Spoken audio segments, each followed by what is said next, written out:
Silvinho, Beleza, valeu por Leozinho? aceitar o convite. Valeu Primeiro entrevistado aqui no podcast. Então, para quem não conhece, o Silvio, ele foi atleta da Seleção Brasileira de Handebol, defendeu o Brasil nas Olimpíadas de Pequim 2008, se aposentou aos 32 e largou o interior na cidade que ele morava, que é Atibaia, para construir uma carreira como treinador em São Paulo. Hoje, fazem 4 anos, Silvinho, que você está em São Paulo? 4 anos. 4 anos que ele está em São Paulo, ele é preparador físico do atleta de natação tricampeão pan-americano, finalista mundial, Leonardo de Deus, é personal trainer e também é diretor de avaliação física da Consagres Performance, que é uma empresa especializada em preparação física para jogadores de futebol. Isso.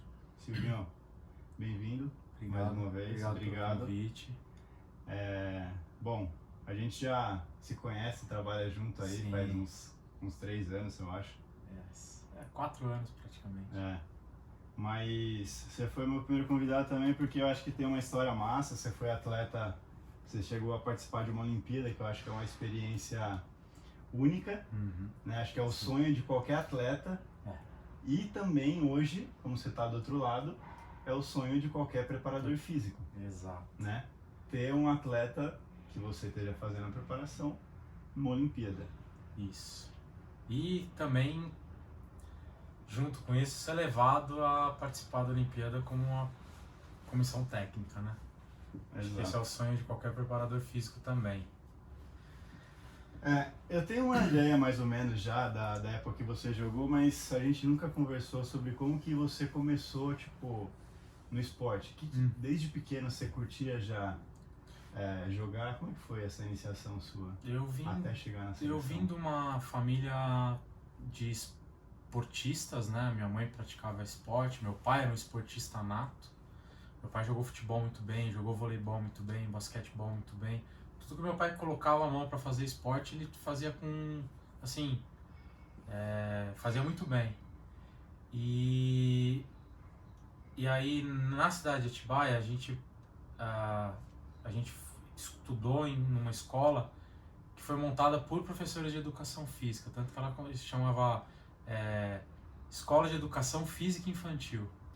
Então a gente teve vivência de esporte desde cedo. Eu aprendi a nadar muito cedo, então fiz ginástica olímpica muito cedo.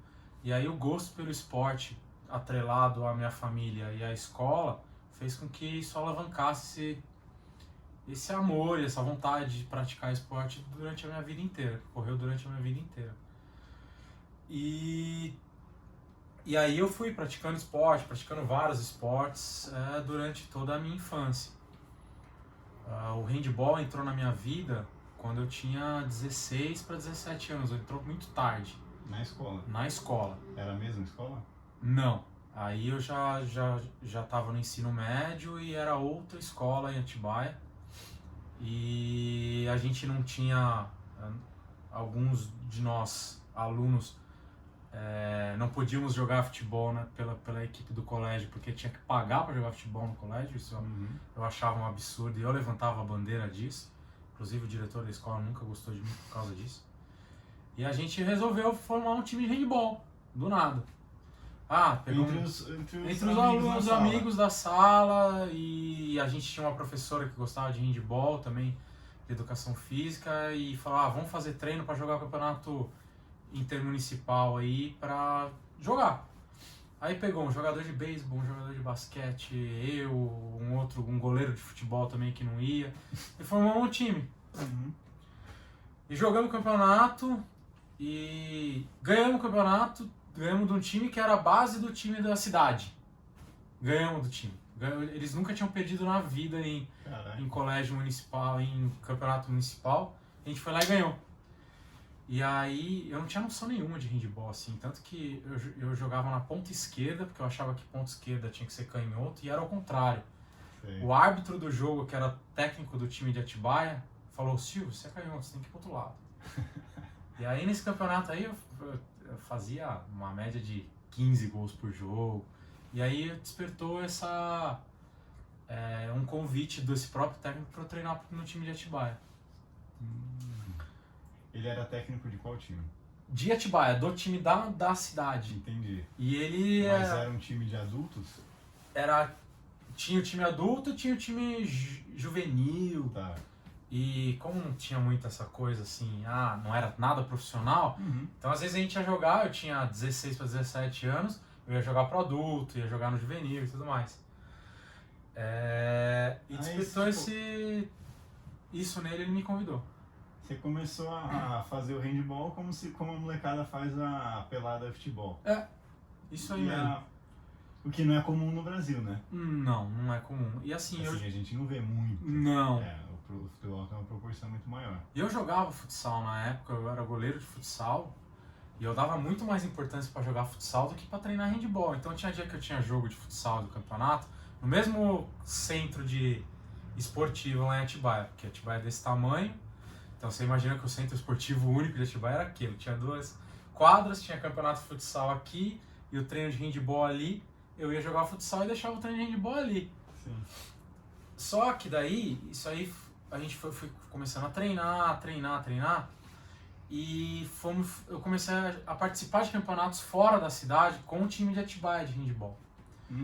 E isso você tava com quantos anos, mais ou menos? Nessa mesma idade, assim, foi muito precoce, assim, Na verdade, o meu desenvolver no handball. Você começou tarde. Tarde, mas só eu aprendi. Que você se desenvolveu muito rápido. Certo. Isso. E aí, vamos jogar, eu fui jogar campeonato regional contra equipes juvenis. E quando a gente jogava, de repente eu fui o melhor do time, eu virei o melhor do time. E eu fazia tipo uma média de 10 gols por jogo. E os técnicos das outras equipes vinham falar com o meu técnico e falavam assim, pô, aquele canhotinho é bom, hein, cara, não sei o que. E ele vinha e falava pra mim. Certo. Eu falava, cacete, cara, eu acho que eu sou bom. Você começou a crescer essa confiança. Comecei a criar essa confiança e os caras falavam que tem essa brincadeira, todo mundo fala que, esse cara podia ser... eu sou federado, sabe? Todo mundo fala. Sim. Aí esses caras falavam assim, esse moleque devia ser federado, devia jogar em Era um equipe. status, né? Era um status. E aí, isso foi me criando curiosidade em querer desenvolver mais o handball. E aí eu chegava para esse meu técnico, ele me incentivou muito, o Ronaldo. Sim.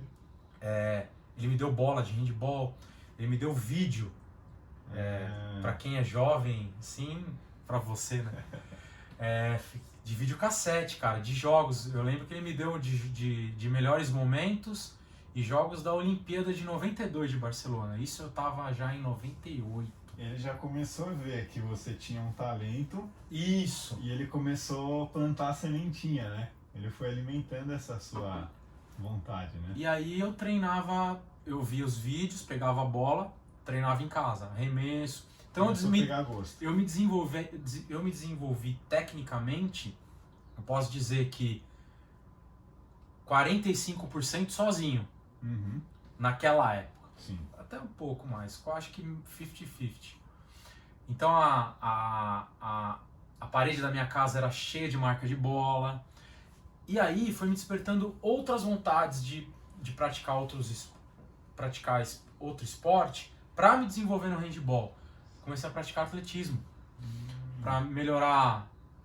Eu queria saltar muito. Eu já saltava bastante. Eu saltava muito bem. Então quero fazer atletismo para saltar mais. Eu quero fazer atletismo para ser mais rápido num contra-ataque. E comecei a praticar atletismo com ele, que era treinador de atletismo da cidade também. Então eu saía da escola, eu treinava, eu participava de todas as equipes de treinamento da escola, porque a escola tinha esse fomento ao esporte. Então à tarde, quem era das equipes de treinamento já tirava 10 em educação física porque participava das equipes. Então eu era da equipe de voleibol, embora minha altura não permita, eu era levantador. Às vezes atacava porque eu saltava muito bem. Então eu fazia voleibol, fazia atletismo, fazia natação, fazia handball. E aí eu saía desses treinos da escola e ia com ele pro outro lado da cidade andando para treinar atletismo à noite. Então, treinar atletismo e pedia algumas coisas para ele me passar alguns treinos que eu fazia em casa. Então pegava cadeira da sala e fazia pliometria sem saber o que era pliometria.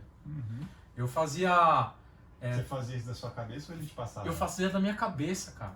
Então eu saltava na cadeira, fazia um drop, saltava na cadeira, fazia um drop, saltava na cadeira. No outro dia eu fazia um contramovimento, e tudo isso com a bola. Então eu treino empiricamente, eu fazia umas coisas que hoje eu aplico. Exato. Como treinador. E aí eu fui me desenvolvendo como atleta de handball nessa época já.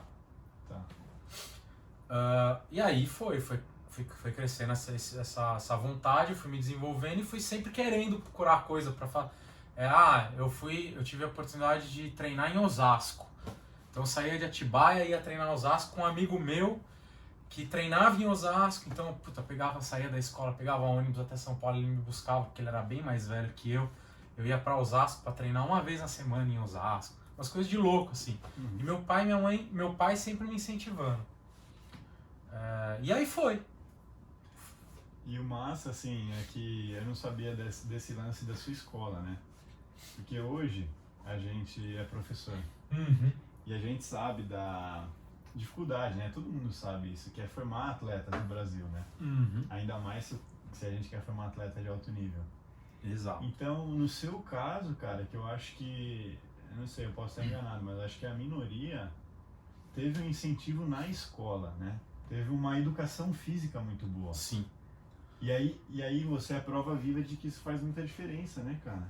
Porque você Muita. foi fruto disso. Muita diferença. E assim, o professor em si faz a diferença na vida da criança, do adolescente. O incentivo dele e a vontade dele de transmitir o conhecimento faz a diferença para se a criança ou o adolescente vai se desenvolver no esporte. Não precisa ser o atleta em si, mas para seguir uma vida... Questões sociais também, Isso. Né? E o mau professor, aquele cara que não tem, também influencia negativamente. Verdade. Os meus professores influenciaram muito positivamente. Tanto que eu tinha esse professor Ronaldo e tinha o coordenador que chamava Homero, que ele brigou muito por mim, porque eu levantava essa bandeira de que, por que eu tenho que pagar para jogar? Por que eu tenho que isso? Eu levantava essa bandeira e eu brigava, e o diretor da escola não gostava de mim por causa disso. E ele falava que eu nunca ia virar um atleta. Olha. E ele queria me tirar de todas as equipes de treinamento, e esse Homero, que era meu coordenador, eu sou muito grato a ele, ele chegou pra mim e falou assim um dia: cara, hoje na reunião eu briguei por você, cara. Porque o Gilson, eu falo abertamente o nome dele, porque ele nunca gostou de mim e eu nunca gostei dele. Ele falou que você nunca seria um atleta, que você não tem vocação para ser atleta, e ele não gosta das suas atitudes, e ele ia tirar você ele queria vetar você de tudo. E eu briguei com ele e não deixei. Hoje, num dia que eu encontrar ele, eu vou sentar e vou conversar com ele. Falar assim: você tem certeza que eu não tinha vocação para atleta? Ou será que você não tinha vocação para ser educador? Exato. E aí, beleza, você começou nessa de começar a se empenhar cada vez mais. E aí, você se formou? Eu me formei, continuei com esse interesse, mas aí tem aquela questão gigante no esporte no Brasil, porque a gente não tem uma política esportiva. Exato. Como os Estados Unidos. Então eu comecei uma faculdade de desenho industrial, que agora não tem nada a ver comigo. Sim. E eu continuei jogando pelo time de Atibaia, e sempre, assim, eu sabia que eu tinha alguma coisa a mais para dar no esporte, mas eu não tinha mais para onde ir. Uhum. E continuei nisso, foram 6 meses de faculdade. Eu larguei essa faculdade e voltei para Atibaia, porque eu vi que isso não tinha nada a ver comigo. E por que eu tô contando isso? Porque daí eu voltei a treinar de verdade, a frequentar os treinos em Atibaia, e aí eu vi que eu tinha que fazer uma escolha: ou eu seguia tentando no esporte, ou eu seguia a vida normal, jogando com meus amigos de fim de semana e tudo mais. E nessas, eu já vinha participando de jogos regionais desde moleque. Desde os 15 anos eu jogava jogos regionais. Comecei jogando futsal, comecei a praticar o handball e comecei a jogar o handball junto. E aí, nos jogos regionais em Itapira, em 2001, tô falando isso, parece que foram 10 anos, né? Isso tudo foi muito, muito rápido. Eu falei assim, são os meus últimos jogos de regionais, eu vou parar de jogar, porque eu tinha prestado vestibular no Mackenzie e tinha passado. Isso, você devia estar com que anos? 19 anos? 20 anos. 20, 2001, 20 anos. E aí eu falei assim... 4 anos, né, basicamente, de handball. De handball. E aí eu falei assim, vou parar de jogar, vou seguir minha vida. E nesses jogos regionais, a equipe de Americana, que era uma equipe, digamos, profissional, eles tinham acabado de terminar numa Copa do Brasil, que era o segundo campeonato de handball do Brasil, em terceiro. Estavam vindo com uma banca muito enorme para os jogos regionais, eles sempre ganharam tudo. Todo mundo parava para assistir eles jogarem, porque eles sempre jogavam com as melhores equipes do Brasil. Eles estavam sem um ponta-direita. E eles estavam precisando de um ponta-direita. E um amigo meu, um grande amigo meu, que ele já faleceu, ele conhecia o diretor da equipe, dono da equipe, que chamava Ricardo Benazzi, e falou, você não aceita ver esse menino jogar, esse cara jogar, fazer um teste com vocês, não sei o quê. Eles me viram jogar e me chamaram para fazer um teste.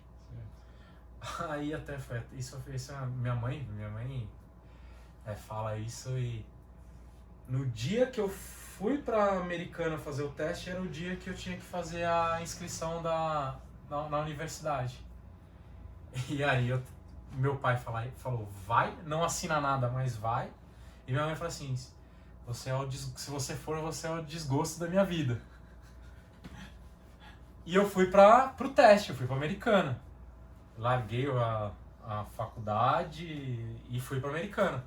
E lá fiquei uma semana treinando, fazendo teste e tudo mais. Com os caras olhando pra mim e falavam, olha o que esse piá tá fazendo aqui. Olha o jeito que ele alonga. Sabe, os caras fazendo bullying comigo. Sofri muito nessa parte, assim. E na sexta-feira eu fui conversar com esse Benazzi e ele falou assim, cara, eu não tenho dinheiro pra te dar. Eu falei assim, Benazzi, eu não quero dinheiro, eu quero saber, você pode me dar casa, comida e um cursinho? Porque o trato com a minha mãe, quando eu parei a faculdade a primeira vez, foi assim, eu não vou te pagar mais nada. Eu não vou te pagar a faculdade, você tá parando com a faculdade que eu pago. Eu não vou te mais pagar a faculdade. Você vai ter que se virar agora. E no dia que eu fui, ela falou assim, você só me promete uma coisa, você não vai deixar de estudar.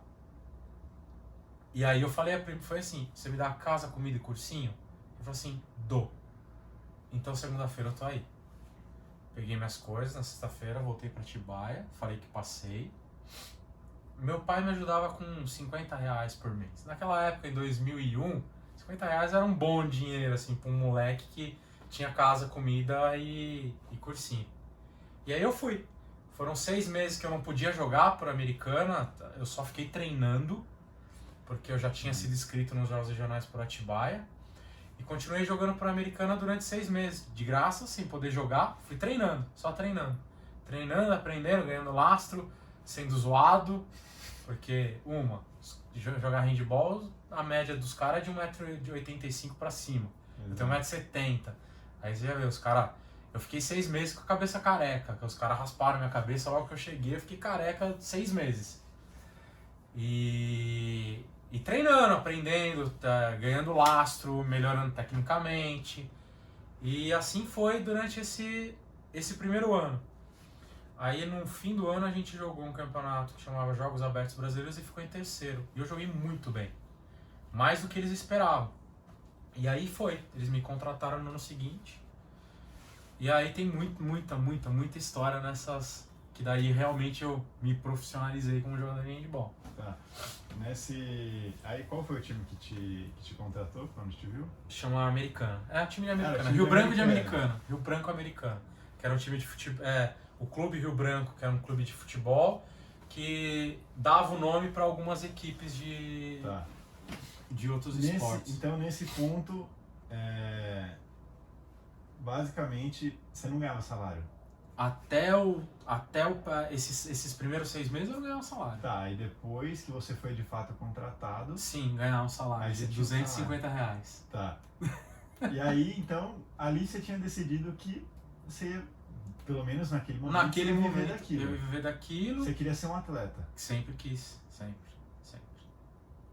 E aí, como é que foi esse caminho quando você se profissionalizou até, de fato, chegar na seleção brasileira?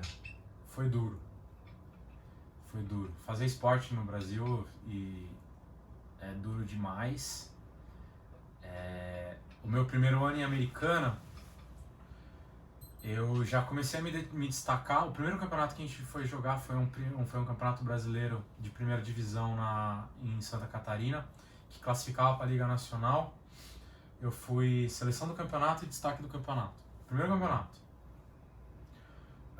Esse meu primeiro ano em Americana foi para me consolidar como atleta. Então, muitas vezes comecei no banco, fui tomando na cabeça, e assim, é aquele negócio,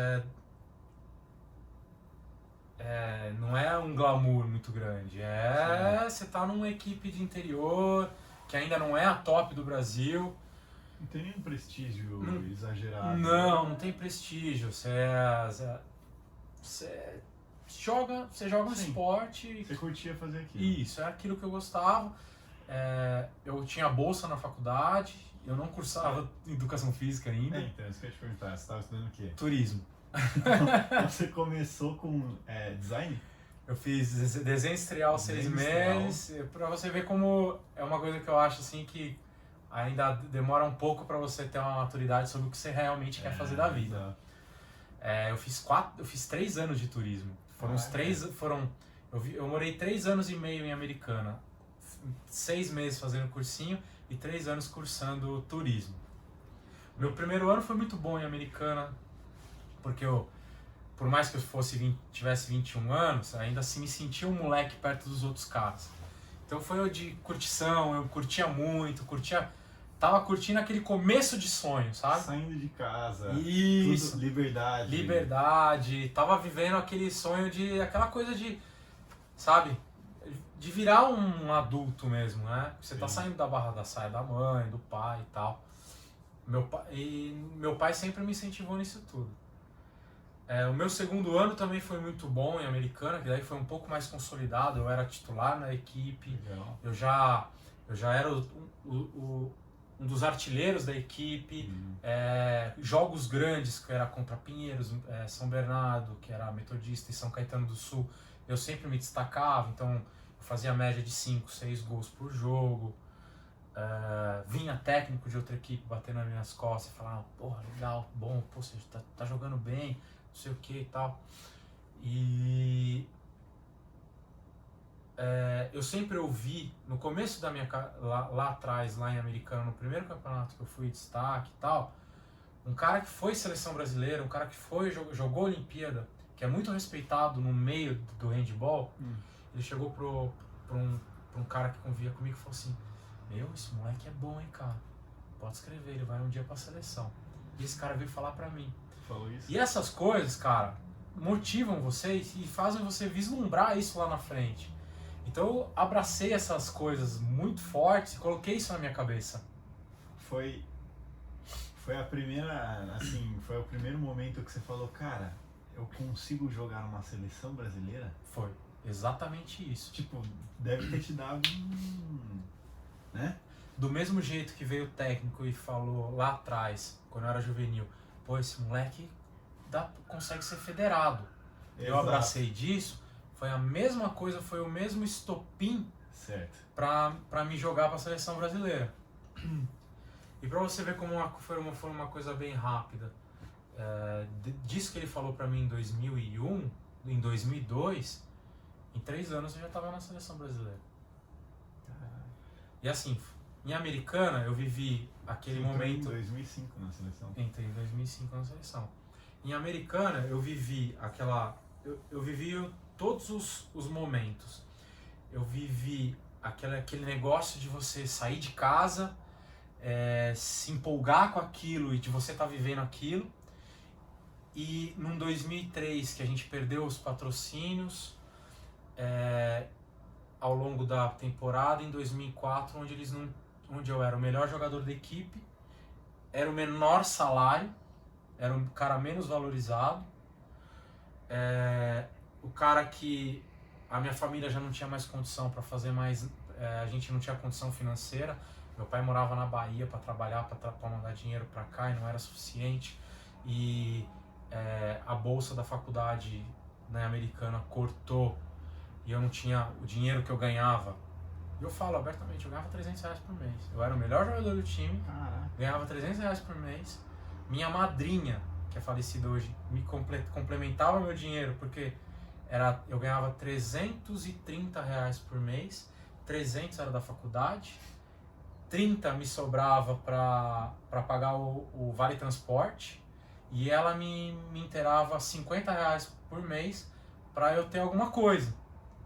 Então eu falo muito para todo mundo que eu passei fome em 2004, porque eu passei fome em 2004. Eu falava que às vezes eu chegava na cantina da faculdade e olhava para uma esfirra e olhava para minha carteira e falava assim, eu não sei se eu posso gastar isso. Sim. E eu chegava em casa, porque a gente vivia em Americana, eu morava numa casa, que é uma república de atletas, com 10 caras, 12 caras. Se você levasse um pedacinho de torta ali, acabava. E a tia que cozinhava pra gente, a cozinheira, ela fazia o almoço pra sobrar pra janta. Tinha dia que eu chegava e não tinha janta.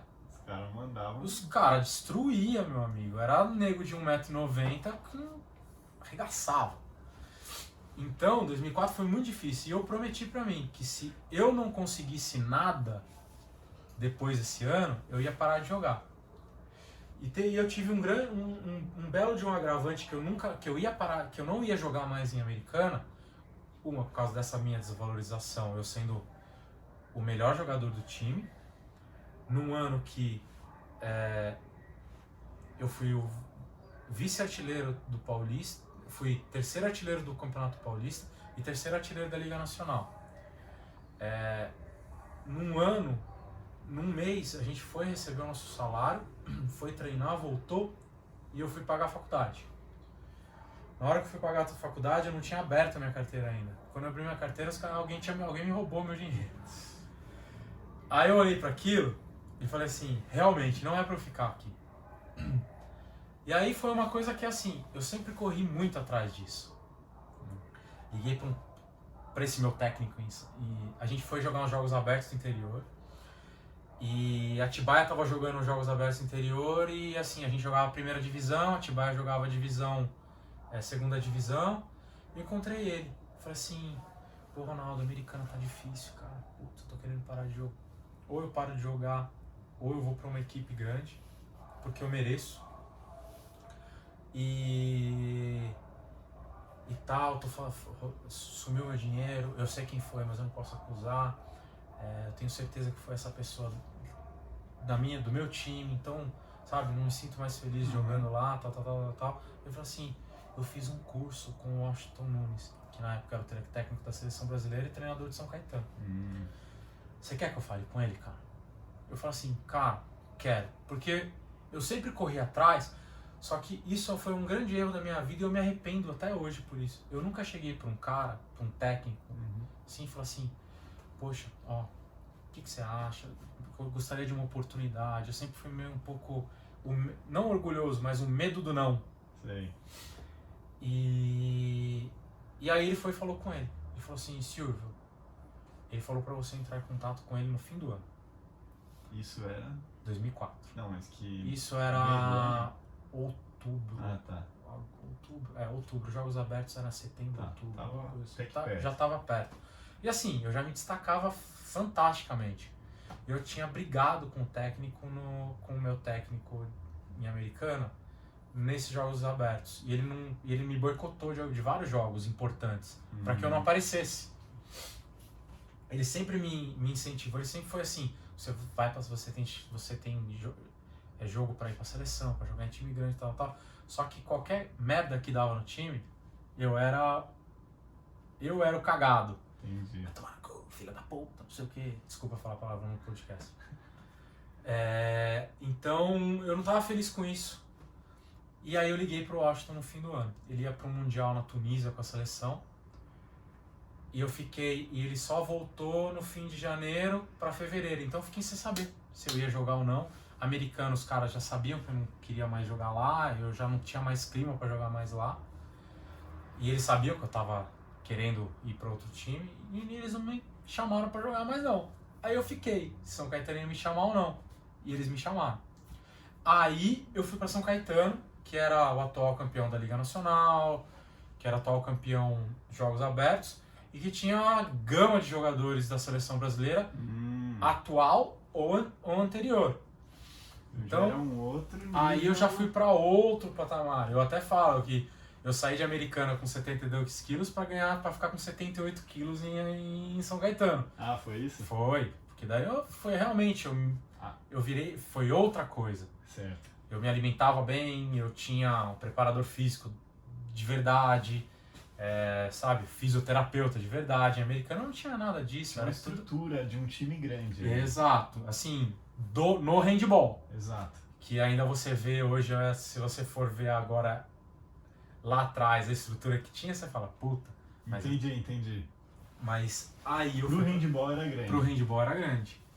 Então a gente tinha tudo, a gente tinha um refeitório, uma comida decente, a gente tinha uma moradia decente, a gente tinha fisioterapia, a gente tinha preparador físico, então era uma estrutura já muito mais profissional. E aí em 2005 a gente ganhou tudo. A gente foi campeão paulista invicto, a gente não ganhou a Liga Nacional, a gente ficou em terceiro, porque também a gente já estava em quase overtraining de tudo que a gente tinha jogado. E sempre com esse negócio da seleção brasileira na minha cabeça. E sempre com aquela sombra da seleção brasileira chegando em mim. Exato.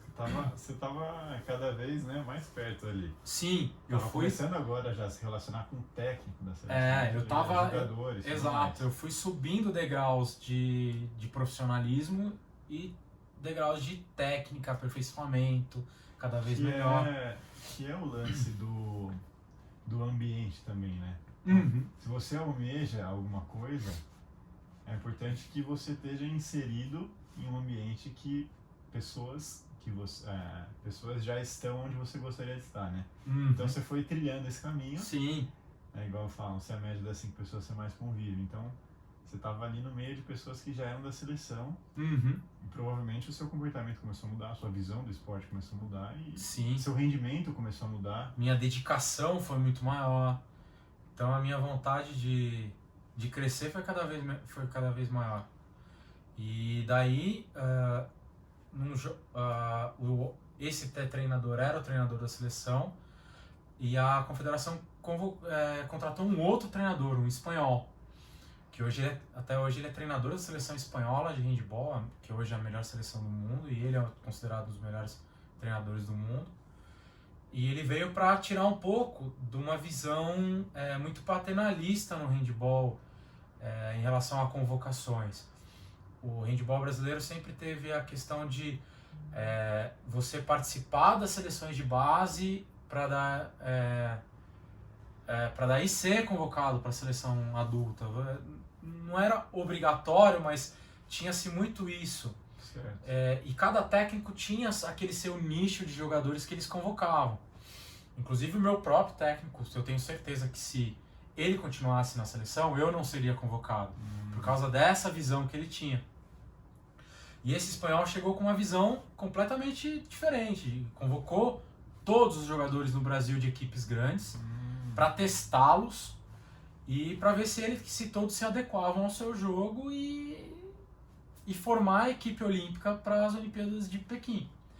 Para o Pan-Americano do Rio de Janeiro, que era o mais importante. O Pan-Americano de 2007 era mais importante para o handball, porque classifica para a Olimpíada, do que a própria Olimpíada, porque estava sendo no Brasil. Porque ia ser visto pelo Brasil todo numa forma muito maior que qualquer outro Pan-Americano que foi anteriormente. Dá uma visibilidade Isso, pro esporte. grande, né? E aí em 2005 eu tive a minha primeira convocação. Eu fui convocado para um desafio internacional Brasil e Cuba em Guarulhos, foram 3 jogos. Foram convocados eu e o meu ídolo no esporte, que chama Fábio Vanini.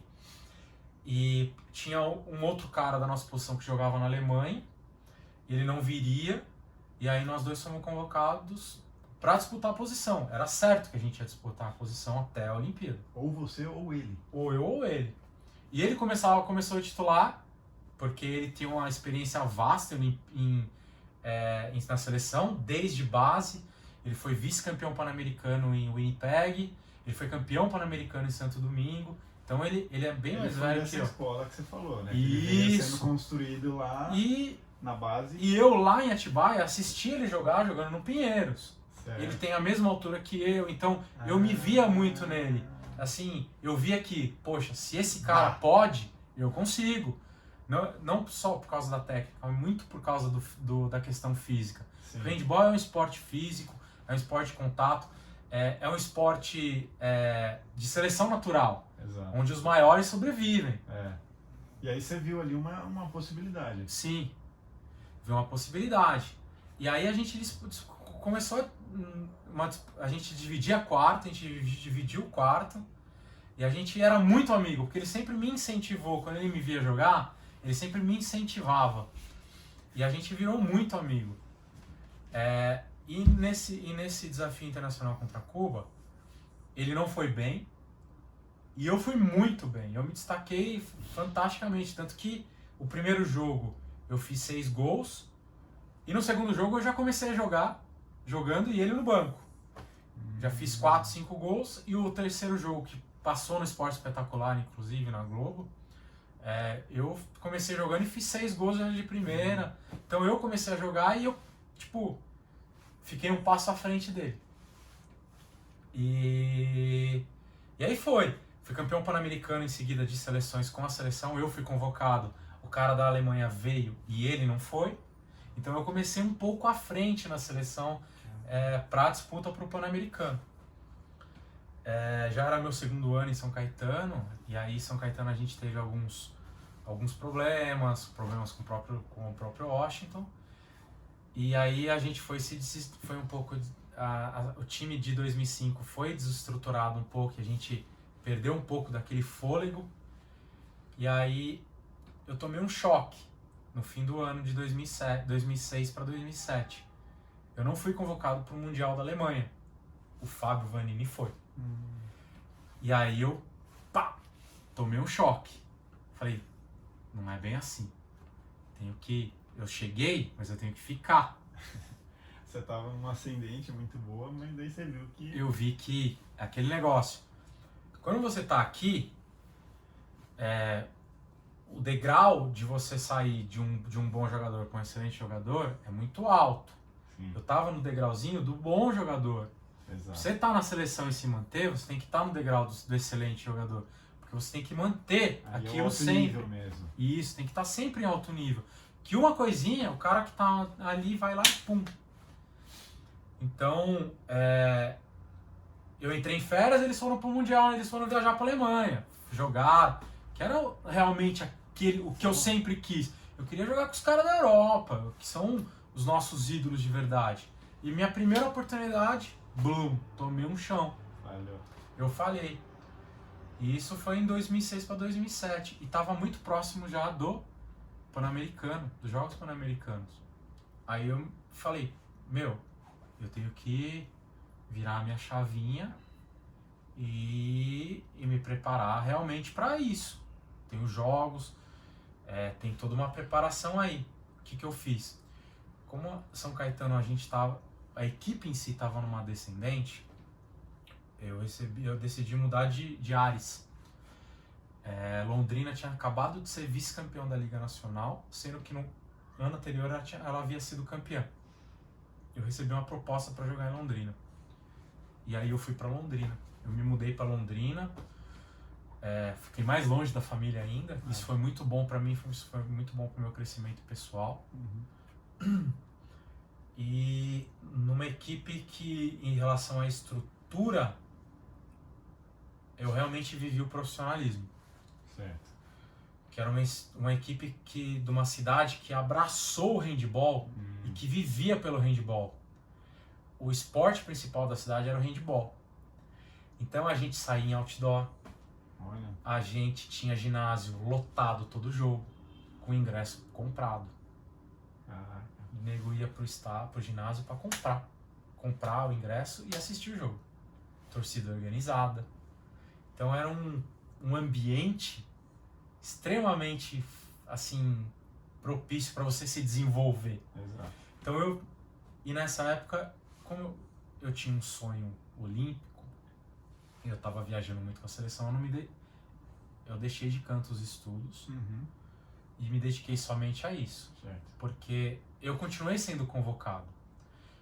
As disputas eram grandes. A gente para o Pan-Americano iam 18 atletas. As convocações eram para mais de 20 atletas estarem reunidos, treinarem, e aí, ao longo da jornada, alguns irem ficando e os outros continuando. Então, na minha primeira convocação, logo depois que eu cheguei em Londrina, que a gente começou a treinar, a gente logo foi convocado para a seleção. A gente ficou um mês praticamente em Blumenau só treinando. Eu até já contei isso pra você, acho que foi 3 a 4 períodos. Eu cheguei fora de forma. Sim. E eu... Você deve fazer. eu tava fora de... eu tava fora de forma nas avaliações que a gente fez na Unifesp. Eu fui um dos piores.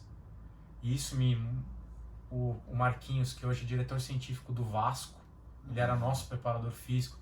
Ele sentou, conversou comigo, porque ele foi sempre um incentivador do meu handball. Ele chegou e falou assim: cara, você não foi bem nos testes, você abraça um projeto comigo, você vai treinar mais que todo mundo nesse um mês. Mas isso é pra você. Você fecha comigo? Fecha, Marquinhos. Então beleza. Você vai treinar com a equipe, acabou o treino com bola à noite, a gente vai fazer um treino físico logo em seguida no campo aqui em Blumenau. Você fecha? Fecho. Então, enquanto todo mundo treinava 3 períodos, eu treinava 4. Todos os dias. Tinha dia que eu não conseguia levantar a pálpebra do olho. Porque assim, você pensa em seleção, você pensa que a roupa vai estar lavadinha, que a meia está lavadinha, que o cara vai chegar lá na tua porta e a sua roupa vai estar lá limpa. Não, meu amigo, seleção brasileira na época da gente recebeu a roupa de treino, eram 2 camisas amarelas, 2 azuis, meia, shorts. Tchau. Te vira. Então, chegou do treino, banho, lava a roupa, pendura a roupa. Inclusive o gerente do hotel falava: meu Deus do céu, isso aí não é parece um cortiço meu hotel. Só roupa pendurada, cara. Todo mundo, meia. Enfim. Então, chegava, lavava a roupa, pum, dormia. E seleção brasileira é horário. 7 acorda, 7h30 café, volta pro quarto, 8h30 ônibus. 9 ônibus, treino, academia, sai,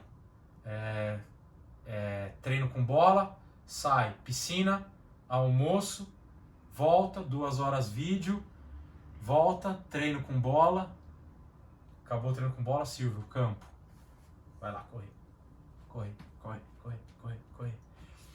Bom, enfim, isso, eu fui o pior teste da primeira avaliação e fui o melhor teste na outra avaliação. Então, eu me dediquei muito nessa fase. Eu viajava muito. A gente viajava muito com a seleção. Então, a gente fase de treino em Blumenau, fase de treino em Portugal, fase de treino em São Bernardo. Então, não tinha tempo para eu estudar nessa época. E nem para treinar muito em Londrina. A gente voltava, treinava em Londrina, voltava para a seleção. Voltava para Londrina, treinava, voltava para a seleção. E aí até que a gente a última fase foi em Portugal. Eu joguei muito bem em Portugal, contra a seleção portuguesa. E a minha disputa era com o Vanini, então só fui eu e ele. O Tupã não foi. O Tupã participou muito pouco dessas fases. Ele jogava na Alemanha. A Alemanha era um handball muito mais profissional. Eles não conseguiam vir. Eles vieram bem pontuais em algumas fases. Os jogadores... Eram 2 jogadores que jogavam na Alemanha. Então, aí, depois da fase de Portugal, a gente voltou. E aí teve a convocação final e eu fui convocado pro PAN do Rio. E aí, cara, era meio que se você tivesse no PAN do Rio, era quase certo já que você ia jogar a Olimpíada ou não? Pro Jorge, não. Pro técnico, não. Tanto e aí você jogou o PAN do Rio. Aí eu joguei o PAN do Rio. E assim, foi bem legal o PAN do Rio, porque assim, eu sabia que eu ia ser o reserva. Tá. Só que no segundo jogo, que a gente jogou contra o Canadá, a gente jogou contra o Chile, ganhamos e a gente jogou mal, foi feio o negócio. E aí nos outros jogos seguintes a gente jogou contra o Canadá. O Tupã se machucou. E aí eu entrei e joguei o jogo todo, praticamente. Fiz uns, acho que 4, 5 gols. Eu lembro de quase todos os gols que eu fiz. E aí no jogo seguinte era contra Cuba. E Cuba é bem tradicional. Embora eles não tivessem um time muito forte, mas é sempre um jogo muito físico. E aí eu, cara, saí em tudo que é lugar. Fiz 6 gols no jogo, gol de tudo que é jeito.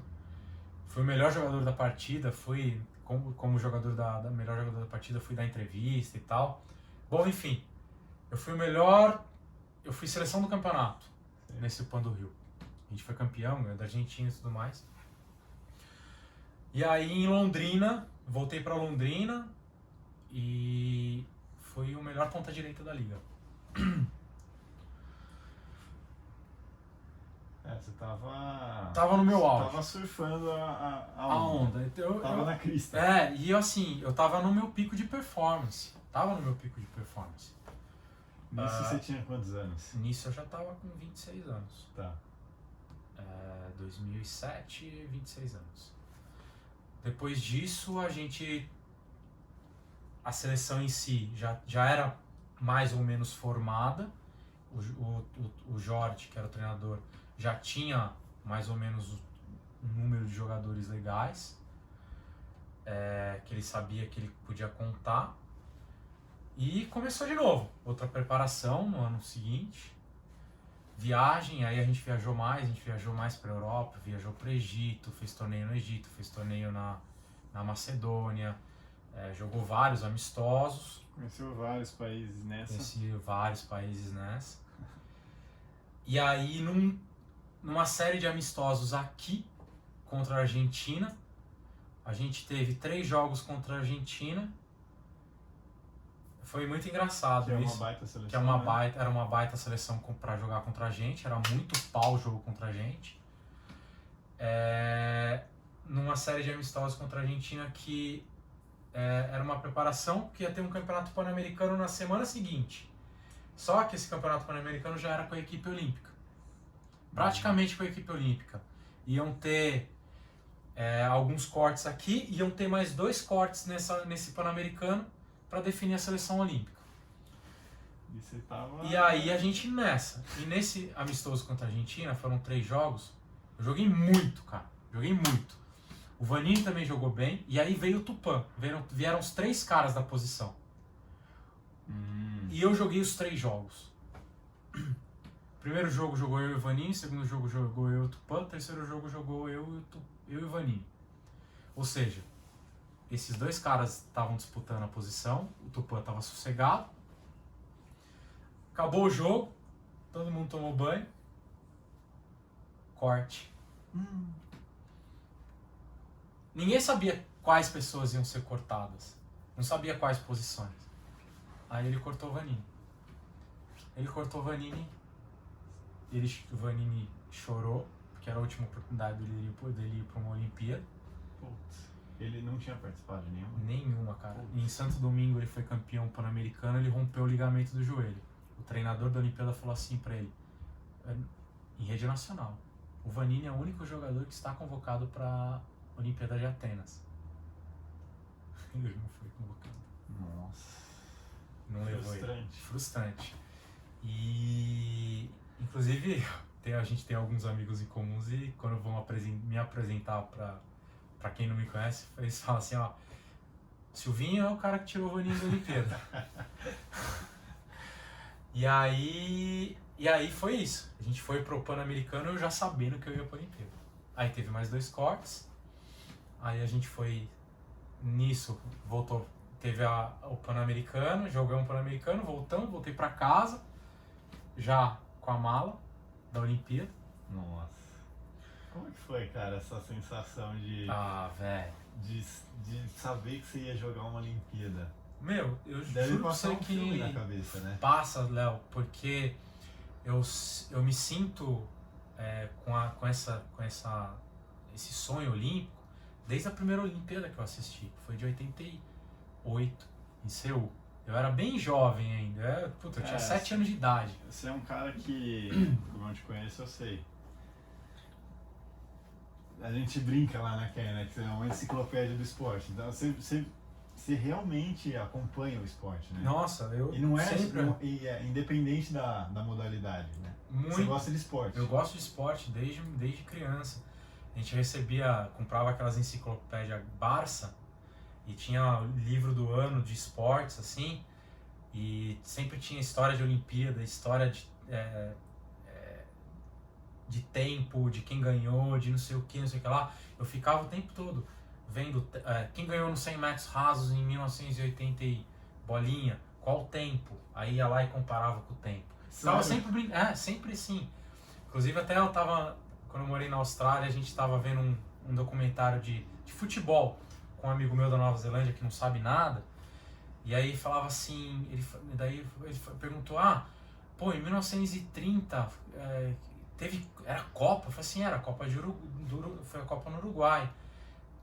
E quem que ganhou essa Copa? Eu falei assim, Uruguai em primeiro, Argentina em segundo e Estados Unidos foi em terceiro. Estados Unidos, duvido. Aí o cara que morava, um outro brasileiro, falou assim, velho, acredita, porque esse cara é uma enciclopédia, ele sabe tudo. Aí ele foi no Google, foi lá e realmente Estados Unidos ficou em terceiro na Copa de 1930. Então eu sabia coisas assim, então eu sempre vivi o esporte. E a Olimpíada foi um sonho. E meu pai brincava assim, você vai pra Olimpíada, você vai pra Olimpíada, você vai pra Olimpíada, você vai pra Olimpíada, você vai pra Olimpíada, você vai pra Olimpíada. E eu coloquei isso como um sonho, ou pra assistir ou pra jogar.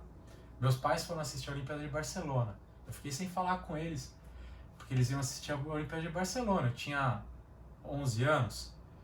E aí meu pai, num dia eu fiquei muito triste, meu pai falou assim pra mim, minha mãe chegou e falou assim, filho, não fica triste. Quando a gente voltar, a gente vai pra Disney. Aí eu falei assim, eu não quero ir pra Disney, eu quero ir assistir a Olimpíada. Olha, cara, uma criança, né? Então, sabe? E aí, eu tenho um vídeo, quando a gente entra na Vila Olímpica, que eu tô chorando e o Borges, que é um cara que jogou comigo, filmando, eu falo assim, Borges, você acredita? Você tá acreditando nisso, cara? A gente é olímpico, mano. A gente é atleta olímpico, cara. Não tô acreditando ainda nisso. Cara, e a gente, sabe, vivendo, olhando, fazendo assim, não acredito. Porque a gente chega uma semana antes, né? Essa era a sua Disney, né? Essa era a minha Disney. A gente passou um mês no Japão em aclimatação. Imagina, devia ser tudo... E depois foi pra China, cara. Tudo novo, tudo, né? Cara, realmente, é viver um sonho ali. Você é um semideus do esporte, entendeu? Sim. Por mais que você seja... Ninguém saiba quem você é um atleta. Pra você, exato, cara. Assim, cara, e é engraçado, porque assim, no Brasil nem tanto, mas aonde eu morei, por exemplo, eu morei na Austrália, eu tive amigos australianos, amigos ingleses, amigos franceses, amigos neozelandeses, amigos irlandeses. Quando eu falava que eu tinha jogado a Olimpíada, cara, eu não pagava a cerveja do dia, sabe? Você é um atleta olímpico, não acredito. Bom, o valor que os caras dão, sim, né? Eu fiz o curso da Exos, você fez, você sabe que a Exos tem um aporte do esporte muito grande, vive o esporte. Quando eu falei que eu era atleta olímpico para os instrutores, cara, eles não acreditavam, falavam, caramba, meu, você é um atleta olímpico. Impressionante isso. Então o valor que se dá para quem vive esporte, para quem, sabe, pratica esporte, para um atleta olímpico é muito grande. E você é isso. Todo mundo fala, ah, Silvio, você é ex-atleta olímpico. Eu falei assim, ex não. Porque uma vez na Olimpíada você nunca deixa de ser. Uma vez no Olimpo você nunca deixa de ser um semideus. Então, viver a Olimpíada é uma coisa fantástica. Uma vez, logo depois que eu saí da Olimpíada, e eu entendi isso depois, o nego falou, como é que é ser um atleta olímpico? Eu falei assim, você já viu um cara do atletismo, um cara que perde a eliminatória para a Olimpíada, chorar porque não conseguiu ir para a Olimpíada? Sim, então, isso é a Olimpíada. Meu, é o ápice, você, né, é um sentimento, cara, que você tá lá, puta, cara, você tá em pé de igualdade com o Rafael Nadal, porque o Rafael Nadal sentava comigo, exato, do nosso lado para almoçar. Você falou, você conheceu o jogador de basquete, né? Ah, eu tirei foto com o Kobe Bryant, eu conversei com o Kobe Bryant. A gente, eu e o Borges voltando de uma janta de bicicleta, eu olhei pro Borges e falei assim, Borges, cara, é o Kobe Bryant, cara, ele acelera. Ele tava andando a pé na vila, no corredor da onde estava o nosso prédio. Eu falei, cara, é o Kobe Bryant, meu, acelera, vamos tirar uma foto com ele. Aí eu fui, peguei a minha câmera, cheguei pra ele e falei assim, Kobe, podemos tirar uma foto com você? Ele falou, claro. Aí ele me abraçou e falou assim, Kobe, eu sou fã do Lakers desde 1988, quando eu assistia com meu pai. Eu falei assim, verdade? Eu falei assim, sou. Eu falei a escalação do Lakers. Eu falei assim, não acredito, cara. Aí ele my man, me cumprimentou, me abraçou. Aí o Borges ficou olhando e falou assim, cara, o que você falou pra ele, mano? Eu falei que eu era fã do Lakers.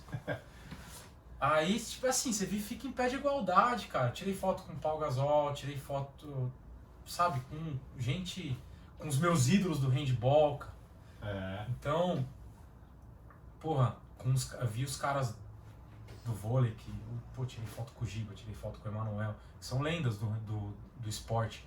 Não muito só brasileiro, mas mundial.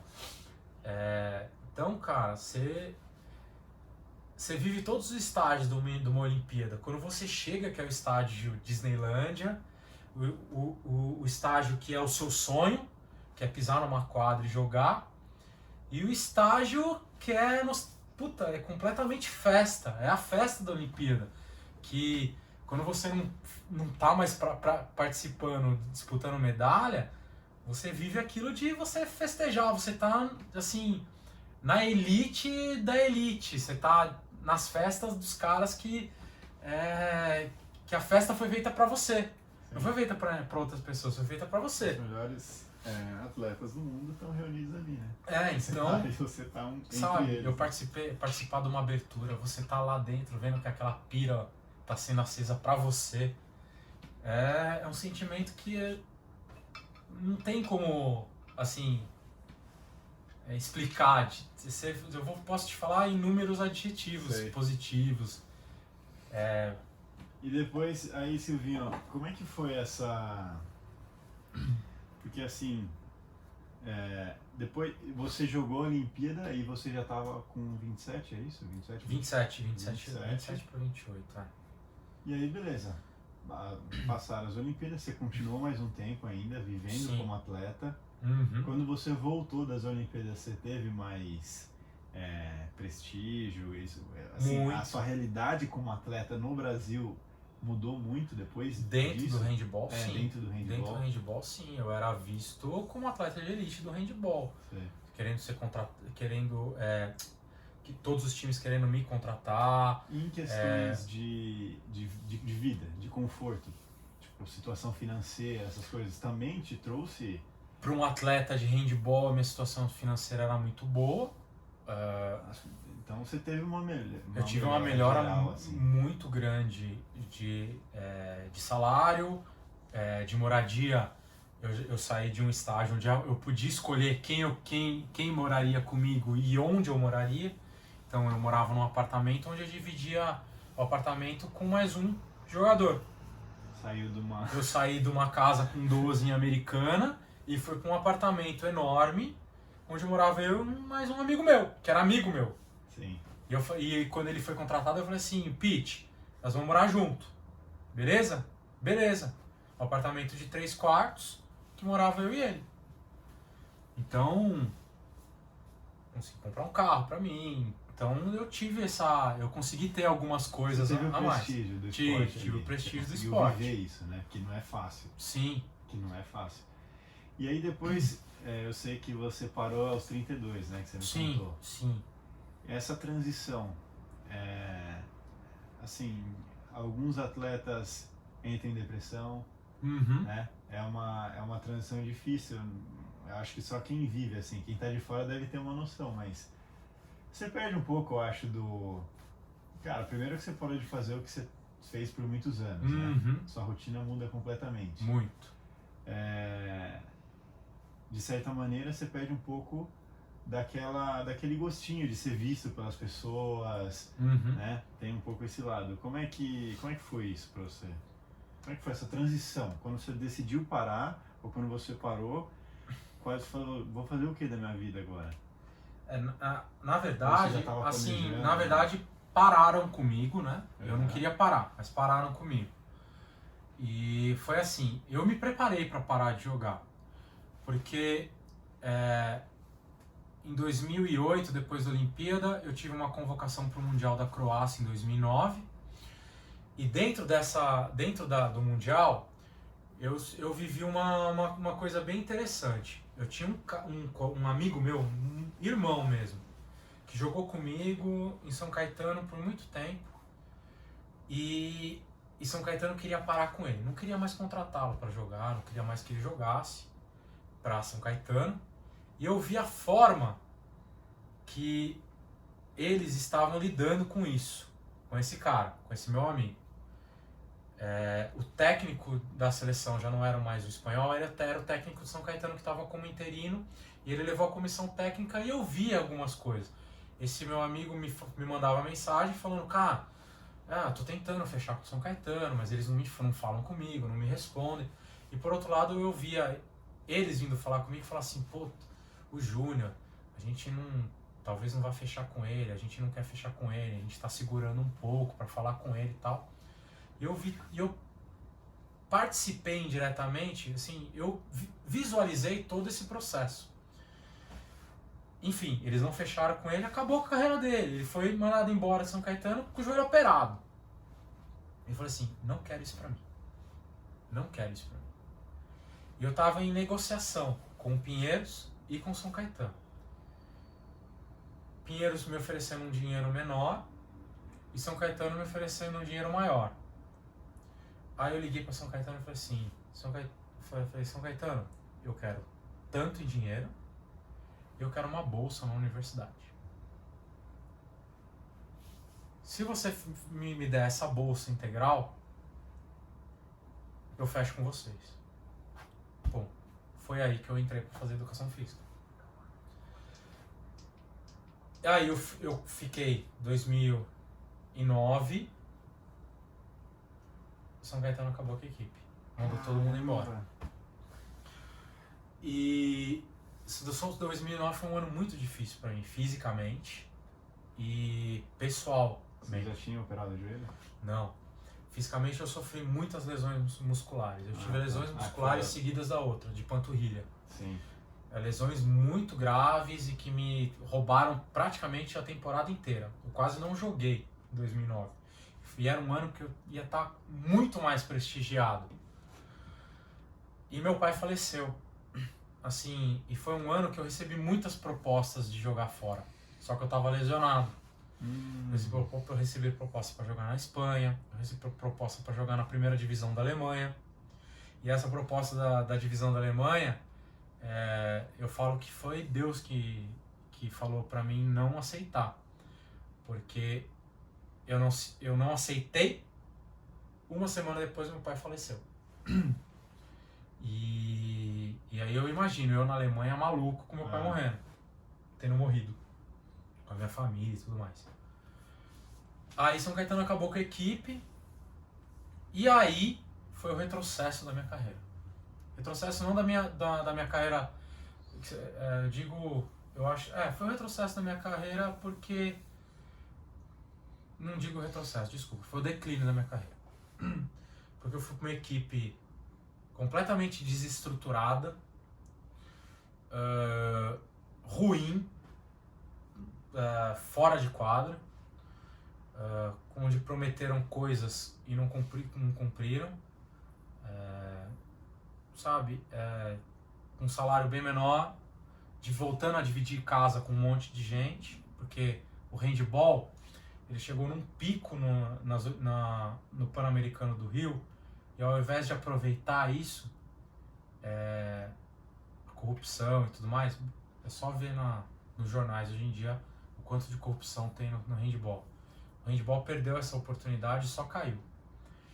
Então, ginásios lotados que eu vivi, que eu assisti, com equipes super profissionais, só foi diminuindo. Eu fui para Taubaté. Taubaté era uma equipe nada profissional, onde eu ajudei ao longo dos 3 anos que eu vivi a construir esse profissionalismo. No ano que, no meu primeiro ano eu vi aquilo e eu falei, se eu não for mais para a seleção, acabou. Então eu vou continuar jogando até onde eu conseguir, para me formar, para me tentar sugar o máximo possível em conhecimento de estudo atrelado ao esporte, para depois parar e continuar a minha vida. Porque carreira de atleta tem prazo de validade. Uhum. Aí eu fui sempre, cada dia mais infeliz com tudo aquilo, com todo aquele cenário que eu vivia. Um cenário, de energia ruim, um cenário de diz que me diz, um cenário de uma pessoa puxando o pé da outra, uma pessoa falando mal da outra, e você acaba entrando dentro desse círculo vicioso, nessa nuvem negra, e acaba agindo da mesma forma que as pessoas que você não gosta que façam. E aí eu me vi isso e a minha energia começou a cair disso. Da mesma maneira que você se contaminou quando você foi para o São Caetano a primeira vez, que você estava com pessoas da seleção do seu lado, com o treinador da seleção, né, que te fez melhorar como atleta e como pessoa, você viveu uma situação oposta depois. Sim, né? Exato. Só que eu vivi uma questão oposta, não dentro de quadra, porque eu performava dentro da quadra. Entendi. Fora dela, eu já não era uma pessoa feliz. Sim. Eu já não vivia a felicidade que eu vivia quando eu jogava nessas equipes anteriores. O ambiente externo influenciou muito a minha vida. E isso foi acabando com a minha vontade, com o meu amor pelo esporte. Tanto que daí, no meu penúltimo ano, eu rompi o ligamento do meu joelho. Vivi profissionalmente, realmente, a minha reabilitação. Eu fui extremamente profissional na minha reabilitação. Eu corri atrás disso porque a equipe não me proveu disso, não me deu isso. Eles queriam me dar SUS, eu não queria. Então, um cara que me ajudou muito foi o Sérgio Neri, que ele tem uma clínica em Atibaia. Ele me deu o tratamento inteiro de graça em troca de promoção. Então eu vivi aquilo, de manhã e de tarde, de manhã e de tarde, de manhã e de tarde. 6 meses de reabilitação, de manhã e de tarde, de manhã e de tarde. Segunda a sábado, segunda a sábado, segunda a sábado. E voltei com... Eu tive alta com 5 meses, de tão bem que eu estava. E o meu ano seguinte foi o ano que eu estava muito bem em performance, só que cada vez pior no ambiente externo, quando eles pararam comigo. Eles dividiram o que eu ganhava em 2, contrataram 2 jovens e me mandaram embora. Por Facebook. Nossa. Profissionalismo. Sim. Só que eu já estava tão preparado mentalmente para parar que isso me afetou no ego. Sei. De eu não ter parado com o esporte, e sim o esporte ter parado comigo. Tá. E assim, eu vivi 12 anos de handball. Vários amigos meus falavam, que jogavam comigo, falavam assim, pô, vai pra Hebraica, liga na Hebraica, vê, que a Hebraica também não é um time profissional. Volta de baixo, começa a construir de novo, quem sabe você vai pro Pinheiros, não sei o que. Eu falei assim, cara, eu cansei de correr atrás do esporte. Eu corri minha vida inteira atrás do esporte. Se o esporte não vai correr atrás de mim, é porque eu tenho que parar. Você decidiu ali que... E aí eu decidi parar. Tinha dado. Tinha dado.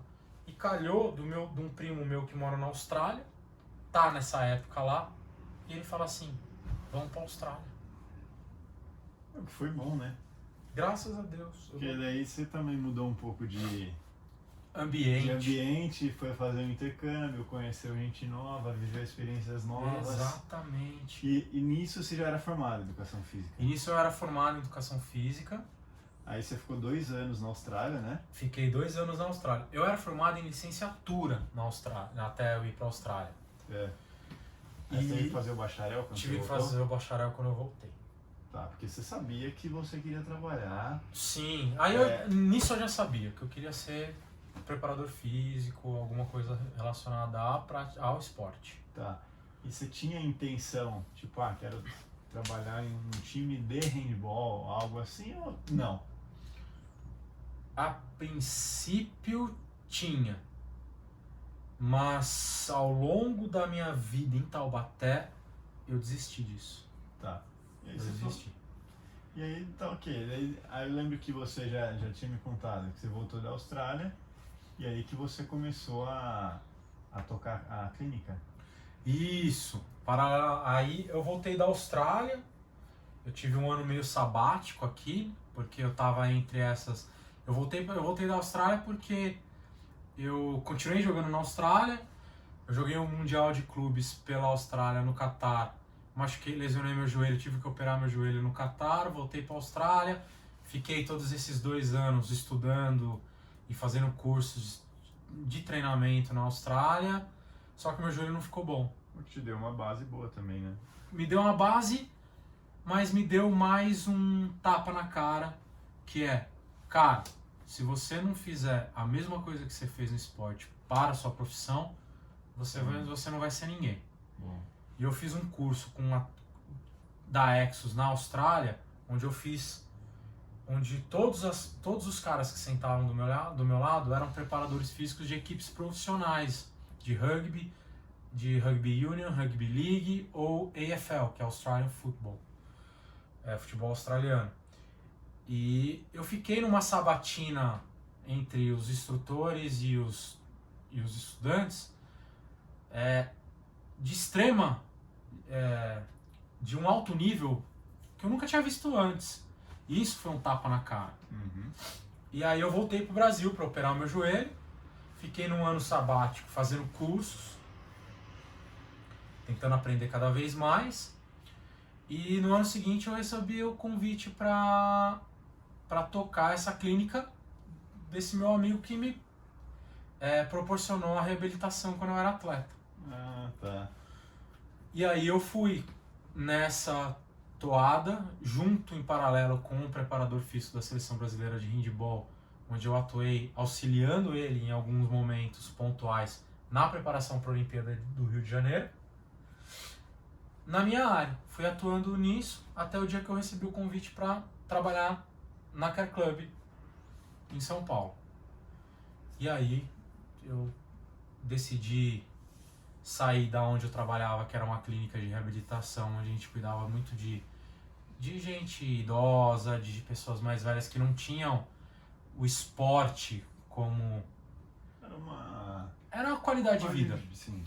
Que não é um público ruim também. Não é um público ruim, mas onde eu já não via uma coisa, aquela não era coisa... que te fazia vibrar, né? Exato, não tinha essa vibração, que era a vibração que eu tinha quando eu jogava. Assim, você estava buscando isso na sua profissão agora. Exatamente. E aí eu recebi essa proposta de ir pra Care Club. Aí você falou, pô... Tô dentro, já era. Aí eu fui. É isso que... E assim, eu sou do interior também, né? Eu acho que se você é do interior e se você almeja crescer um pouco mais na sua profissão, independente de qualquer profissão que seja, quem mora nessa região quer ir para São Paulo. Uhum. Sim. Né? Porque você fez cursos em São Paulo também, eu também. E aí quando você vai para uma cidade grande, cara, você vê, cara, é muito, assim, eu tava inserido numa bolha e se eu quiser dar um passo além, eu preciso... Exato. É exatamente a situação, eu acho que você vê um time, eu preciso me inserir nesse grupo de pessoas, que no caso agora eram profissionais da área. Aham. Exatamente. Para eu entrar nesse ambiente, né? E foi isso que me deu ainda mais o crescimento profissional.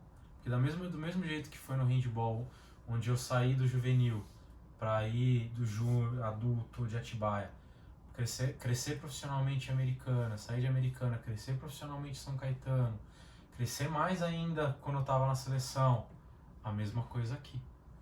Quando eu saí da minha bolha em Atibaia, onde só eu tocava a clínica, eu não tinha alguém para debater coisas de treino, e fui para um lugar onde a gente é sabatinado, a gente se auto-sabatina o tempo todo.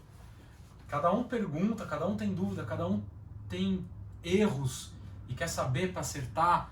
Então tem sempre um olhar crítico de alguém para fazer com que eu crescesse. E isso foi muito bom. Eu cresci muito profissionalmente.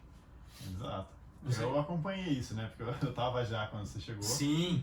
E agora, assim, até analisando como foi o seu início no esporte. E vamos colocar aqui, quando você foi para São Paulo, foi um novo início na profissão. Sim. A trajetória, ela se parece em um ponto.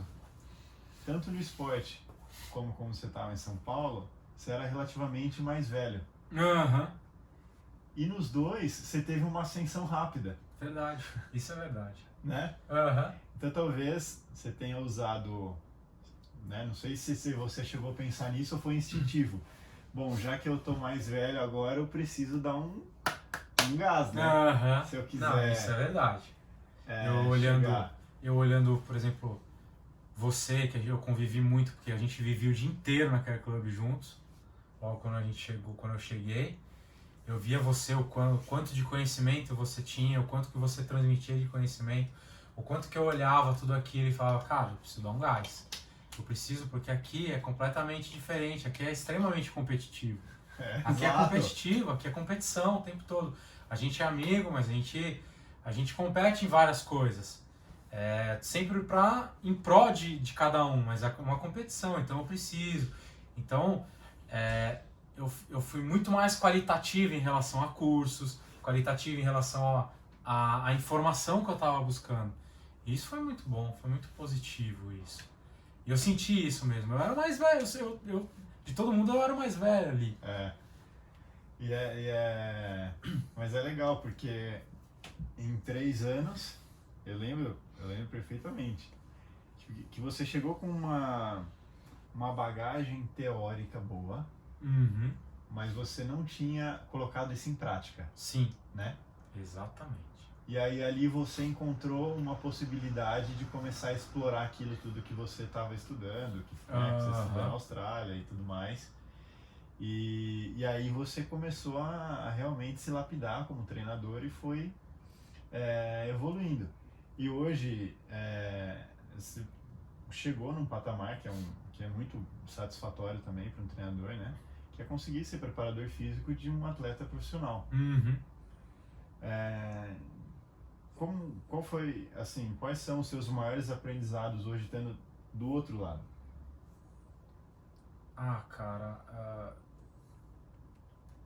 sempre tá procurando estar com as melhores pessoas, com as pessoas que vão estar sempre ali te desafiando para você ser melhor. Procurar as informações corretas nos lugares corretos e absorver o melhor delas. E conhecimento, cara. Buscar um conhecimento de tudo. Da área técnica, da área de relação, porque eu não teria o relacionamento que eu tenho com o Léo de Deus, por exemplo, se eu não fosse também um cara que soubesse lidar com ele no dia a dia, de não só tecnicamente, saber o técnico, mas saber aquilo que ele precisa na cabeça dele e eu saber transmitir isso e ser uma pessoa, como é que eu posso te dizer? Uma pessoa mesmo, um cara, um amigo do lado. Então o treinador não é só o conhecimento técnico, o treinador é tudo em volta, é o incentivo, é fazer o cara tirar, até meio, todo mundo fala, mas é saber tirar aquele pouquinho que ele tem para dar que ele acha que ele não consegue. Uhum. Então eu acho que buscar sempre ser o melhor nisso tudo e estar com pessoas boas, tão boas quanto você, que nem tá com você, por exemplo, que você é bem mais novo que eu, mas eu sempre falo para todo mundo que eu sempre quero estar com você para aprender, porque você para mim é o melhor treinador de força que eu conheço. Então quando o pessoal fala, falei até com o João, falei, você tá com a melhor pessoa para você aprender. E é o que eu quero. Quero estar com você, quero estar com o Igor, quero estar com as pessoas que a gente trabalha, porque eu sei que elas são as melhores na área e onde eu vou aprender cada vez mais um pouquinho de cada um. Foi assim, eu compartilhei mais ou menos, né, da mesma experiência que a sua também, fui para São Paulo, me vi no meio de pessoas que eram infinitas vezes melhores que eu e também isso me motivou e até meio que força você a melhorar, né? Uhum. Sim. Né, você tá naquele ambiente, você melhora, se você tiver vontade, obviamente. Né? Não adianta você achar que você vai cair de paraquedas ali e o conhecimento vai entrar na sua cabeça. Uhum. E hoje também, eu acho que um trabalho massa que você vem fazendo, você me corrige, há 2 anos da Consagres ou menos? É prático. Nossa, eu acho que a gente pode jogar aí 2 anos. Um ano e meio mais ou menos, isso. Que assim, no Brasil é algo que não é tão explorado como a gente vê lá fora. Uhum. Né? E acho que você criou já uma boa base de conhecimento prático. Uhum. Né? Nesse meio. Sim. Que é na avaliação física de jogadores de futebol. Então a maioria são jogadores da base, né? Sim, a gente na maioria tá com o jogador da base. Então eles têm o clube em que eles jogam. Uhum. E você avalia, faz uma avaliação de força, potência e agilidade também, isso, né? E agilidade, mudança de direção. E aí eu acho que isso também deve estar sendo uma experiência muito interessante, porque o futebol no Brasil ele é mais fechado, né? Se você não está dentro de um clube, sim, dificilmente você vai ter experiência com um jogador. Uhum. Né? O que lá a gente que está inserido nesse meio sabe que na Europa é um pouquinho diferente. Né? Os jogadores já têm o time já consegue dar essa liberdade maior para o jogador, e eles têm o seu próprio preparador físico. Exato. E assim por diante. Então, eu queria saber, você que está nessa há um ano e meio, 2, como você acha que o papel do preparador físico fora do clube, se existe uma tendência no Brasil, e qual é essa tendência, se você é otimista nessa questão? Olha, eu acredito que seja uma tendência. A gente tem até relato de que, por exemplo, o Santos tem feito isso, todos os atletas da base têm personal trainer. Sério? Sim. A gente recebeu isso esses dias. E eu acho uma grande necessidade, porque você bem sabe que quanto mais próximo do atleta a gente estiver, aquilo que eu acabei de falar, mais a gente vai tirar dele. Sim. Agora você imagina um preparador físico num clube com 20 atletas, como é que ele vai cuidar realmente de 20 atletas para extrair o melhor dele? Então, normalmente, com as avaliações, o que eu tenho feito? Eu não venho dizer que o preparador físico do clube ele é ruim. Não, ele não é que ele seja ruim. Sim. Pelo contrário, eles têm um conhecimento adquirido fantástico, Sim. prático. A questão é que eles não têm a oportunidade do tete-a-tete com o atleta. Então, fica uma coisa muito generalista. O atleta ele tem 20 atletas para um hack de agachamento, para eles fazerem agachamento em 15 minutos, 20 minutos, porque daqui a pouco eles têm que ir para o campo. Uhum. Então, a minha visão é que há essa necessidade, há essa tendência do atleta ter cada vez mais o seu treinador pessoal. Ou uma empresa como a nossa, para cuidar dessas questões de complemento. Perfeito. do aspecto físico do atleta. E é um trabalho que ele é um trabalho quase que um trabalho cirúrgico, né? Porque o atleta já tem a rotina dele, ele já tem um trabalho de preparação física, ele já tem um trabalho de campo. E dependendo como você entra, acaba atrapalhando ao invés de ajudar. Sim, né? Então sim. vocês tiveram que saber como encaixar isso dentro da rotina desses atletas, sem deixar com que eles piorassem, obviamente. Com certeza. E, óbvio, tentando melhorar ainda mais a questão, principalmente, de capacidade física deles, né? Exato. O nosso trabalho, por isso que é bem legal, e o Palmeiras em si tem sido bem aberto em relação a isso ultimamente. Com essa pandemia a gente conseguiu ter um pouco mais de abertura com os preparadores físicos e trabalhar em conjunto, em grupo, em time, com uma equipe mesmo. E porque o nosso trabalho, depois de um certo tempo, quando o atleta já é entregue ao clube, fica realmente ao clube, é dar esse suporte ao preparador físico. Então a gente tem que ter o planejamento do time, da equipe, do preparador físico e ser bem pontual com alguns aspectos que a gente quer melhorar do atleta e do qual ele não trabalha no clube. Então, nosso trabalho é bem de formiguinha, bem aquela pinturinha bem sutil, para que o atleta performe. Nosso objetivo é que ele jogue bola. Ele precisa ficar forte, Só que quando, onde, para quê? Agora ele está numa temporada, agora ele está jogando, ele vai e volta. O que ele precisa mais? Ele precisa ficar forte ou ele precisa segurar um pouquinho para não se lesionar? Ele precisa de um recovery, ele precisa de uma coisa mais isométrica. Então a gente tem que ter mais, a gente cuida dessa questão para ele ficar mais recuperado e melhor para ele performar no campo. Então a gente tem que tomar muito desse cuidado durante a preparação e trabalhar em conjunto com o clube. Quanto mais aberto o clube tiver com a gente, melhor para o atleta vai ser. E isso que na Europa acontece. Na Europa, cada vez mais os caras estão, os preparadores físicos pessoais estão até indo para dentro do clube para ver o que eles estão fazendo, para conseguir planejar melhor o que eles vão fazer com os atletas lá atrás, lá fora.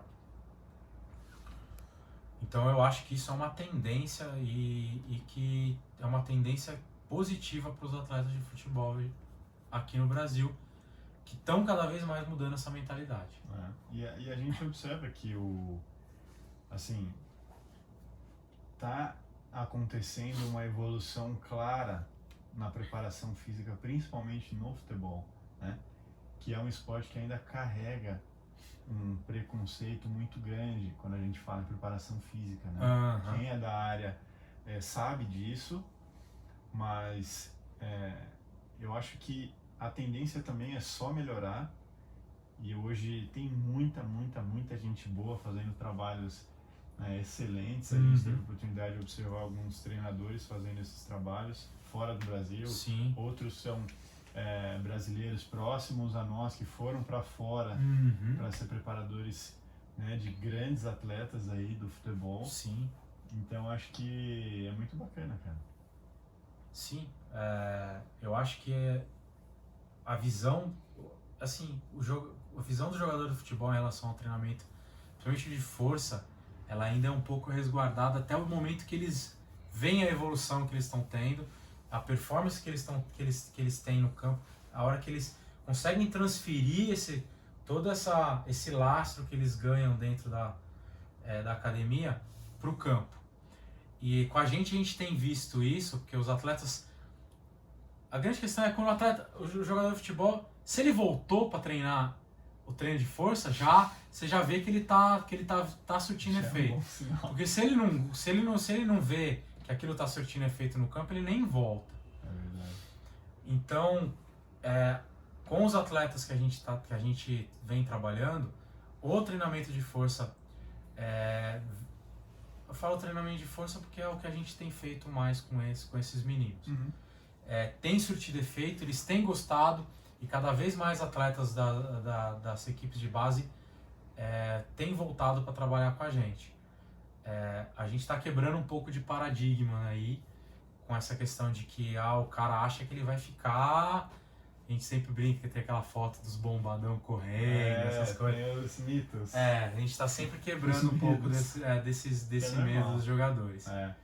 Então, o trabalho da Consagres nisso está sendo bem pioneiro. Boa. Silvinho, para a gente fechar, tem 3 perguntas que eu quero fazer para todo mundo que eu for conversar aqui. Pergunta mais para você responder meio assim, de bate-pronto. A primeira é: o que é sucesso para você? Sucesso para mim? Olha,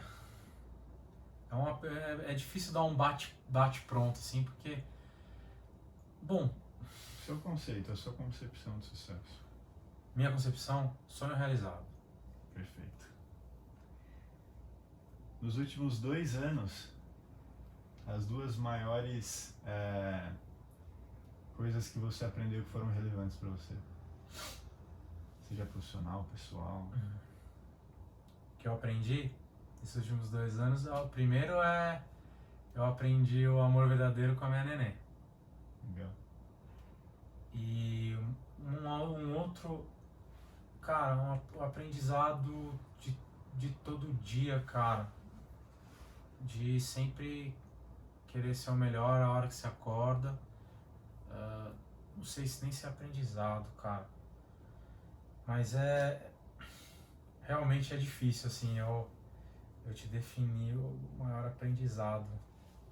Eu aprendi o amor com a minha filha e... Uma coisa na área profissional Na que profissional? você tenha aprendido que tenha feito uma diferença, assim, você acha? Cara, eu tenho... como é que fala? Humanidade. Eu tenho alguns alunos, cara, você também tem, que... Boa, sim. Que eles são tão humanos que eu acho que pela questão dessa humanidade para com os outros, fazem deles pessoas bem-sucedidas na profissão. Perfeito. E a última pergunta é: se você pudesse escolher um assunto ou tema para falar o dia inteiro, o que seria? Esporte. Fechado. Silvinho, valeu. Valeu, Leozinho. Obrigado. Que isso, obrigado a você. Posso fazer uma pergunta? Pode? Fala. Pergunta. Silvinho, já que você foi um grande jogador, chegou às Olimpíadas, qual o tamanho oficial de uma quadra de handebol? 40 metros por 20. Acertou. Filha da mãe. Porra, mano, se eu não souber isso, mano, você tá de brincadeira. Essa vai para os melhores momentos, né?